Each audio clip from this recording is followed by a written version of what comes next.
안녕하세요. 2020학년도 4월 고3 전국연합학력평가 세계지리 해설 강의 민병건입니다. 자, 일단 오늘 시험 어떻게 보셨습니까? 자, 코로나 사태 이후로 정말 오랜 기간 동안에 여러분들이 개학을 못하고 있다가 개학 바로 다음 날 실시한 초유의 모의고사였습니다. 그렇죠? 자, 3월 달에 모의고사를 여러분들이 이미 봤으나 그건 집에서 여러분들이 스스로 푼 것이기 때문에 제대로 시간을 지켜서 실전처럼 푼 고3의 첫 번째 시험이다 라고 얘기할 수가 있을 겁니다. 자, 여러분들 이 시험 전반적으로 어땠는지 여러분들 각자의 의견이 다 다를 것 같아요. 선생님의 의견을 먼저 말씀을 드리면 일단 문제 자체는 전반적으로 기본 개념에 의거해서 평이하게 출제되었다라고 볼 수 있어요. 선생님 근데 전 되게 어려웠는데요. 이게 평이했다고요? 이렇게 생각하는 학생들 분명히 있을 겁니다. 근데 여러분들이 아직 공부를 한 지 얼마 되지 않았고 아직 기출문제를 한번 제대로 풀어보지 못한 학생들도 있고 아직까지 기본 개념이나 수능 특강 이런 강의 한 번 제대로 듣지 못하고 시험 본 이런 학생들도 많이 있을 겁니다. 그런 학생들에게는 충분히 어려웠을 수 있어요. 왜냐하면 기본 개념이 부족한데 기본 개념 위주로 문제가 나왔으니까 틀릴 수 있는 거죠. 그렇지만 여러분들이 수능 난이도로 어느 정도 기출문제도 풀고 심화학습도 해나가다 보면 이런 정도의 문제는 쉽게 풀 수 있는 수준의 문제이거든요. 그래서 보통 3월과 4월은 전반적으로 문제가 좀 평이하게 출제되는 경향이 있습니다. 아직까지 학생들이 충분히 대비되지 못했기 때문에 그런 상황에서 친 시험이 바로 이번 시험이다라고 아시면 될 것 같습니다. 자, 그러면 이번 시간은 총평 시간이니까 이 시험이 전체적으로 어떻게 출제가 되었고 단원별로 어떤 식으로 출제가 되었는지 선생님과 함께 살펴보도록 할게요.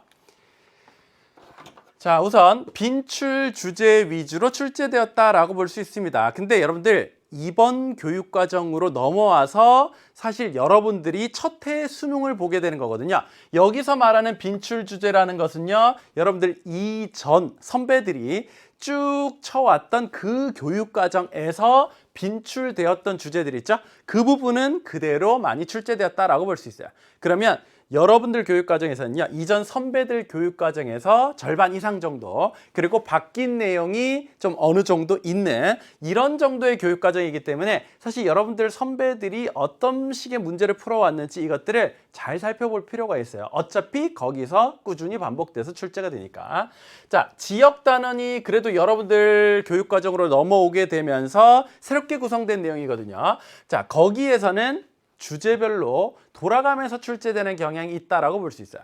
사실 뭐 몬순아시아나 아니면 유럽과 북부 아메리카 이런 거 보면 전반적으로 3개의 중단원으로 구성되어 있거든요. 근데 3문제가 다 나오지 않아요. 그 중에서 1문제 아니면 2문제 정도 출제되거든요. 그러면 그 안에서는 주제별로 돌아가면서 출제되는 이런 경향을 가지고 있다는 것 알아두시면 될 것 같습니다. 그 다음 중복되는 내용인 경우에는 단원 간 연계 출제되는 이런 경향이 3월에도 있었고요. 이번 4월에서도 여실히 드러나고 있습니다. 자, 무슨 말이냐면요.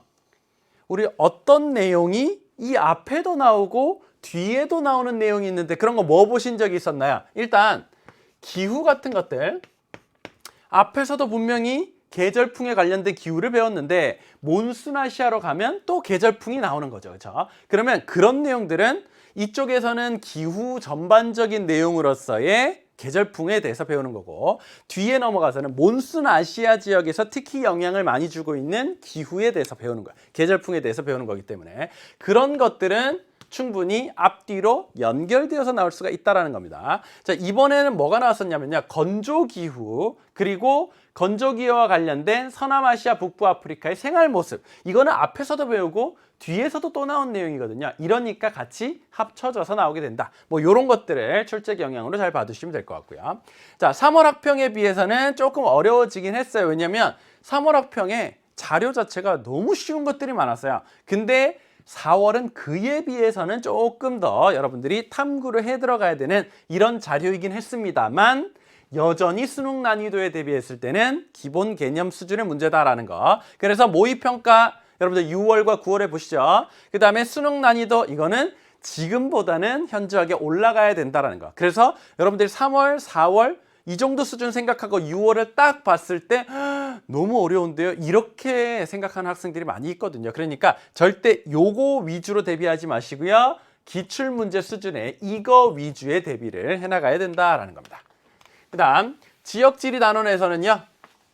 제시된 정보를 바탕으로 국가를 선택하는 문제 유형이 많이 등장했어요. 예를 들면 가라는 국가는 어떠한 특징이 있고 뭐뭐뭐를 먹으며 어떤 옷을 입고 이렇게 해서 이 국가를 지도에서 고르는 이런 형태의 문제들이 꽤 많이 출제되고 있어요.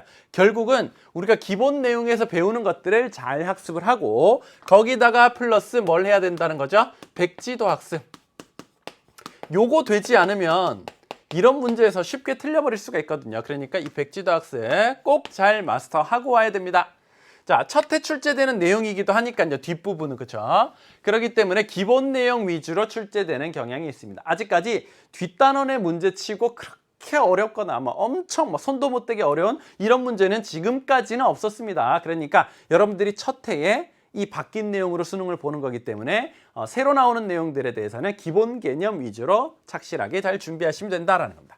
자, 4월도 전반적으로는 좀 쉬운 편이었는데 그나마 어려운 문제를 3명 꼽아보았어요. 항상 그나마라는 표현이 들어갑니다. 자, 20번 문제 요게 자료 위주로 꼼꼼하게 잘 학습하지 않은 학생들은요, 대충 보고 넘어갔다면 어려울 수 있는 요런 문제가 있었어요. 요거는 우리가 해설 강의 시간에 자세하게 살펴보도록 하겠습니다. 자, 그럼 단원별로 어떻게 배분이 되었는지 한번 볼까요? 자, 요 앞에 나오는 이 부분이 사실상 여러분들 선배 그리고 더 선배들 쭉 공부해왔던 내용입니다. 여기서는 사실 바뀐 내용이 크게 많지는 않아요. 그렇기 때문에 이거는 기출문제가 굉장히 많이 누적되어 있는 거고 쌤이 아까 빈출 주제 위주로 많이 출제되었다라고 할 때는 요 개념들 얘기하는 겁니다. 이거는 늘 많이 출제되었던 기출문제들이 잔뜩 쌓여있는 이런 주제이기 때문에 자, 그 중에서 세계화와 지역화 아주 쉬운 걸로 한 문제가 딱 나와 있는데 이거 보통 모의평가나 수능에서는 잘 안 냅니다. 왜냐하면 너무 개념이 간단하고 기본 수준의 내용이기 때문에 여기서는 학력평가니까 얘따 먹어봐 이렇게 하고 나왔네요. 그 다음 지리정보와 공간인식 중에서는 당연히 뭐가 나오나요? 고지도가 나오죠. 고지도는 꼭 한 문제 정도 나오기 때문에 반드시 잘 공부해 두셔야 됩니다. 그 다음 여기에서는 사실 3개 중에서 한 문제만 낸다면 당연히 이쪽으로 가겠죠. 2문제를 낸다면 이거와 이게 될 가능성이 높습니다. 아니면 이 안에 들어가 있는 지리정보라든지 여기까지는 문제가 잘 출제되지 않고 있습니다. 그냥 기본 개념만 대략적으로 알아두시고 넘어가시면 돼요. 그 다음 자, 기후에서는요 여러 주제들이 있는데 사실 여기 나와 있는 3개의 기후지역이라는 건요 이거 각각 따로 나오기 좀 애매할 때 뭉뚱그려서 한두 문제 출제될 때 있거든요. 그럴 때 우리가 분류할 수 있는 부분이고 그래서 여기서는 안 나왔다 이렇게 얘기하기는 어려워요. 자, 열대기후, 온대기후, 건조기후, 냉한대기후 이렇게 크게 4개 정도의 기후 분류를 한번 해볼 수가 있을 거예요. 자, 그 중에서 열대 꼭 나옵니다. 온대 무조건 꼭 나와요. 그 다음에 건조와 냉한대 중에서는요 한 문제 정도 출제될 수 있고요. 여기는 지형이라는 것도 같이 들어가 있어요. 건조 지형, 그 다음에 빙하 지형 이런 것들이 들어가 있기 때문에 또 그 중에서 한 문제 정도. 그래서 여기가 이것들에 비하면 문제 출제될 거리들이 상당히 많이 있는 부분입니다. 그래서 여기서는 2문제 정도 출제되었다라고 볼 수 있고요. 그 다음 대지형도 꼭 한 문제 정도는 출제가 되고 있어요. 그 다음에 요게 바뀐 교육과정에서 좀 새롭게 등장한 중단원 분류잖아요. 그렇죠? 여기 안에 뭐가 들어가 있어요? 화산 지형도 들어가 있고요. 그 다음에 또 카르스트 지형 들어가 있고요. 그리고 해안 지형도 들어가 있습니다. 사실상 화산 지형은 요거랑도 조금 연관성이 있고 해안 지형은 그 이전부터 꾸준히 많이 나왔던 지형이고 요게 새롭게 들어가 있는 거고 또 요게 굉장히 중요하게 시험 문제 많이 나왔었거든요. 그래서 이런 것들 위주로 또 문제가 많이 출제되고 있습니다. 어쨌든 여기서도 2문제가 출제되었습니다. 하나는 요거 2개를 묶어서 다른 하나는 해안 지형 이렇게 해서 2문제 정도 충분히 출제될 수 있는 아주 중요한 내용들이 많이 있는 주제 단원입니다. 그 다음 자, 여기 보시면 종교에서 한 문제 이건 늘 그래왔고 인구에서 한 문제 이것도 늘 그래왔고 사실 여러분들 선배들의 교육과정에서는요 인구 변천 따로 인구 이주가 따로 중단원이었어요. 그래서 각각 한 문제 나오면 2문제가 되는 거예요. 근데 여기서는 하나로 합쳐 있으니까 이거 아니면 이거 중에 한 문제 이렇게 생각하시면 되겠습니다. 그 다음 도시에서도 꼭 한 문제, 그 다음